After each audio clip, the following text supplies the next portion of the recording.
जय श्री राम मित्रों, आप सभी का मेरे दिव्य लोक इस चैनल पर स्वागत है। आपको मेरे इस चैनल में श्रीमद् भागवत गीता के अध्याय और उसके महात्म्य सुनने को मिलेंगे, तो आइए हम श्री हरि विष्णु जी का नाम लेकर शुरू करते हैं। श्रीमद् भागवत गीता अध्याय 3 कर्म योग। कर्मयोग और ज्ञान योग का भेद।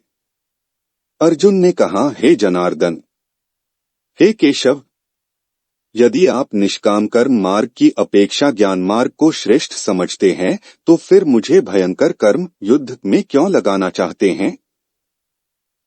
आप अनेक अर्थ वाले शब्दों से मेरी बुद्धि को मानो मोहित कर रहे हैं। इनमें से मेरे लिए जो एकमात्र श्रेयस्कर हो उसे कृपा करके निश्चय पूर्वक मुझे बताएं, जिससे मैं उस श्रेय को प्राप्त कर सकूं।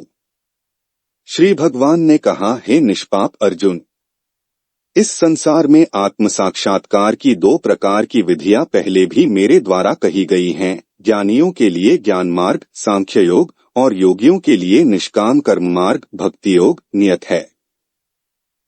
मनुष्य न तो बिना कर्म किए कर्म बंधनों से मुक्त हो सकता है और न ही कर्मों के त्याग संन्यास मात्र से सफलता सिद्धि को प्राप्त हो सकता है।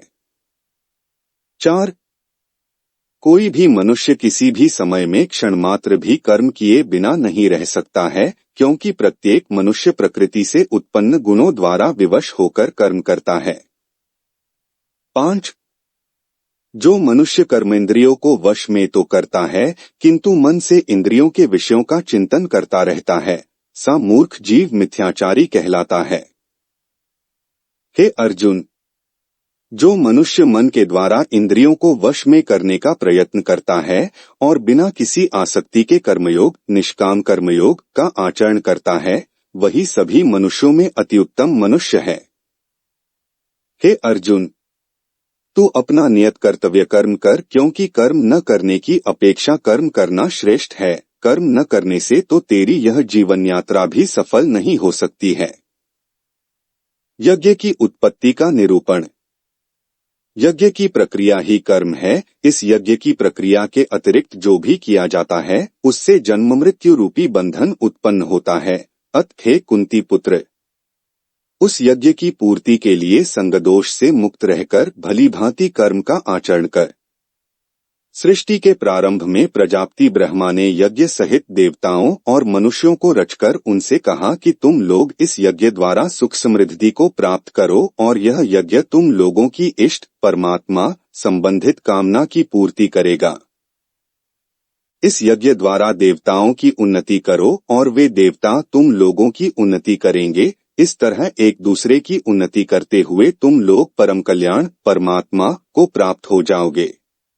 यज्ञ द्वारा उन्नति को प्राप्त देवता तुम लोगों की सभी आवश्यकताओं की पूर्ति करेंगे, किंतु जो मनुष्य देवताओं द्वारा दिए हुए सुख भोगों को उनको दिए बिना ही स्वयं भोगता है, उसे निश्चित रूप से चोर समझना चाहिए।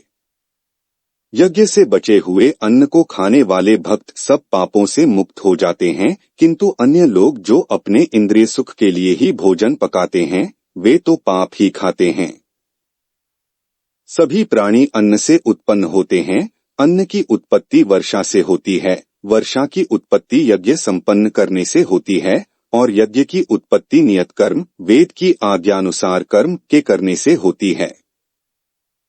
नियत कर्मों का विधान वेद में निहित है, और वेद को शब्द रूप से अविनाशी परमात्मा से साक्षात उत्पन्न समझना चाहिए। इसलिए सर्वव्यापी परमात्मा ब्रह्मरूप में यज्ञ में सदा स्थित रहता है। हे पृथापुत्र, जो मनुष्य जीवन में इस प्रकार वेदों द्वारा स्थापित यज्ञचक्र नियत कर्म का अनुसरण नहीं करता है, वह निश्चय ही पापमय जीवन व्यतीत करता है। सा मनुष्य इंद्रियों की तुष्टि के लिए व्यर्थ ही जीता है। परंतु जो मनुष्य आत्मा में ही आनंद प्राप्त कर लेता है तथा वह अपनी आत्मा में ही पूर्ण संतुष्ट रहता है, उसके लिए कोई नियत कर्म कर्तव्य शेष नहीं रहता है। उस महापुरुष के लिए इस संसार में न तो कर्तव्य कर्म करने की आवश्यकता रह जाती है और न ही कर्म को न करने का कोई कारण ही रहता है, तथा उसे समस्त प्राणियों में से किसी पर निर्भर रहने की आवश्यकता नहीं रहती है। अत कर्मफल में आसक्त हुए बिना मनुष्य को अपना कर्तव्य समझकर कर्म करते रहना चाहिए, क्योंकि अनासक्त भाव से निरंतर कर्तव्य कर्म करने से मनुष्य को एक दिन परमात्मा की प्राप्ति हो जाती है। राजा जनक जैसे अन्य मनुष्यों ने भी केवल कर्तव्य कर्म करके ही परम सिद्धि को प्राप्त की है। अत संसार के हित का विचार करते हुए भी तेरे लिए कर्म करना ही उचित है। महापुरुष जो जो आचरण करता है, सामान्य मनुष्य भी उसी का ही अनुसरण करते हैं। वह श्रेष्ठ पुरुष जो कुछ आदर्श प्रस्तुत कर देता है, समस्त संसार भी उसी का अनुसरण करने लगता है। हे पृथापुत्र, तीनों लोकों में मेरे लिए कोई भी कर्तव्य शेष नहीं है, न ही किसी वस्तु का अभाव है, न ही किसी वस्तु को प्राप्त करने की इच्छा है, फिर भी मैं कर्तव्य समझकर कर्म करने में लगा रहता हूँ। हे पार्थ, यदि मैं नियत कर्मों को सावधानी पूर्वक न करूँ तो यह निश्चित है कि सभी मनुष्य मेरे ही मार्ग का ही अनुगम करेंगे। इसलिए यदि मैं कर्तव्य समझकर कर्म न करूं तो ये सभी लोग भ्रष्ट हो जाएंगे, तब मैं अवांछित सृष्टि की उत्पत्ति का कारण हो जाऊंगा और इस प्रकार समस्त प्राणियों को नष्ट करने वाला बन जाऊंगा। ज्ञानी और अज्ञानी के कर्म। हे भरतवंशी, जिस प्रकार अज्ञानी मनुष्य फल की इच्छा से कार्य सकाम कर्म करते हैं, उसी प्रकार विद्वान मनुष्य को फल की इच्छा के बिना संसार के कल्याण के लिए कार्य करना चाहिए। विद्वान महापुरुष को चाहिए कि वह फल की इच्छा वाले सकाम कर्मी अज्ञानी मनुष्यों को कर्म करने से रोके नहीं, जिससे उनकी बुद्धि भ्रमित न हो, बल्कि स्वयं कर्तव्य कर्म को भली प्रकार से करता हुआ उनसे भी भली भांति कराते रहना चाहिए। जन्म से लेकर मृत्यु तक के सभी कर्म प्रकृति के गुणों के द्वारा संपन्न किए जाते हैं। अहंकार के प्रभाव से मोहग्रस्त होकर अज्ञानी मनुष्य स्वयं को कर्ता मानने लगता है। परंतु हे महाबाहु, परमतत्व को जानने वाला महापुरुष इंद्रियों को और इंद्रियों की क्रियाशीलता को प्रकृति के गुणों के द्वारा करता हुआ मानकर कभी उनमें आसक्त नहीं होता है। माया के प्रभाव से मोहग्रस्त हुए मनुष्य सांसारिक कर्मों के प्रति आसक्त होकर कर्म में लग जाते हैं। अत पूर्ण ज्ञानी मनुष्य को चाहिए कि वह उन मंदबुद्धि सकाम कर्मी वालों को विचलित न करे। अत हे अर्जुन, अपने सभी प्रकार के कर्तव्य कर्मों को मुझ में समर्पित करके पूर्ण आत्मज्ञान से युक्त होकर आशा, ममता और संताप का पूर्ण रूप से त्याग करके युद्ध कर। जो मनुष्य मेरे इन आदेशों का ईर्ष्यारहित होकर श्रद्धा पूर्वक अपना कर्तव्य समझकर नियमित रूप से पालन करते हैं, वे सभी कर्मफलों के बंधन से मुक्त हो जाते हैं। परंतु जो मनुष्य ईर्ष्यावश इन आदेशों का नियमित रूप से पालन नहीं करते हैं, उन्हें सभी प्रकार के ज्ञान में पूर्ण रूप से भ्रमित और सब ओर से नष्ट भ्रष्ट हुआ ही समझना चाहिए। सभी मनुष्य प्रकृति के गुणों के अधीन होकर ही कार्य करते हैं, यद्यपि तत्वदर्शी ज्ञानी भी प्रकृति के गुणों के अनुसार ही कार्य करता दिखाई देता है, तो फिर इसमें कोई किसी का निराकरण क्या कर सकता है। सभी इंद्रियां और इंद्रियों के विषयों के प्रति आसक्ति, राग और विरक्ति द्वेष नियमों के अधीन स्थित होती है। मनुष्य को इनके अधीन नहीं होना चाहिए, क्योंकि दोनों ही आत्म साक्षात्कार के पथ में अवरोध उत्पन्न करने वाले हैं।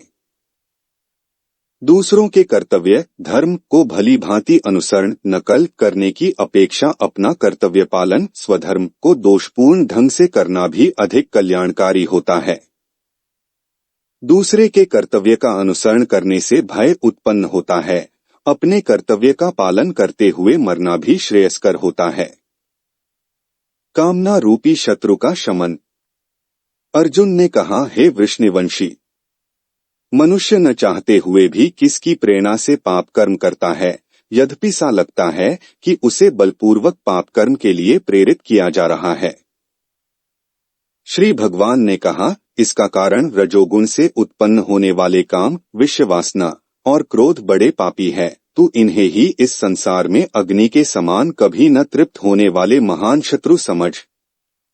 जिस प्रकार धुएं से अग्नि और धूल से दर्पण ढक जाता है, तथा जिस प्रकार गर्भाशय से गर्भ ढका रहता है, उसी प्रकार कामनाओं से ज्ञान ढका रहता है। हे कुंती पुत्र, इस प्रकार शुद्ध चेतन स्वरूप जीवात्मा का ज्ञान कामना रूपी नित्य शत्रु द्वारा ढका रहता है, जो कभी भी तुष्ट न होने वाली अग्नि की तरह जलता रहता है। इंद्रिया, मन और बुद्धि कामनाओं के निवास स्थान होते हैं। इनके द्वारा कामनाएं ज्ञान को आच्छादित करके जीवात्मा को मोहग्रस्त कर देती हैं। अत हे भरतवंशियों में श्रेष्ठ, तू प्रारंभ में ही इंद्रियों को वश में करके और आत्मज्ञान और आत्म साक्षात्कार में बाधा उत्पन्न करने वाली इन महान पापी कामनाओं का ही बलपूर्वक समाप्त कर। हे अर्जुन, इस जड़ पदार्थ शरीर की अपेक्षा इंद्रियां श्रेष्ठ है, इंद्रियों की अपेक्षा मन श्रेष्ठ है, मन की अपेक्षा बुद्धि श्रेष्ठ है, और जो बुद्धि से भी श्रेष्ठ है तो वही सर्वश्रेष्ठ शुद्ध स्वरूप आत्मा है। इस प्रकार हे महाबाहु अर्जुन, स्वयं को मन और बुद्धि से श्रेष्ठ आत्मा रूप समझकर बुद्धि के द्वारा मन को स्थिर करके तू कामनाओं रूपी दुर्जय शत्रुओं को मार। इस प्रकार उपनिषद, ब्रह्म विद्या तथा योग शास्त्र रूप श्रीमद् भगवद गीता के श्री कृष्ण अर्जुन संवाद में कर्मयोग नाम का 3रा अध्याय संपूर्ण हुआ। हरि ओम तत्सत। हमने अभी श्रीमद्भागवत गीता अध्याय 3 सुना। इसी तरह से श्रीमद्भागवत गीता के 18 अध्याय और उनके सभी महात्म्य इस चैनल में आपको सुनने को मिलेंगे, तो इस चैनल को सब्सक्राइब कीजिए। धन्यवाद।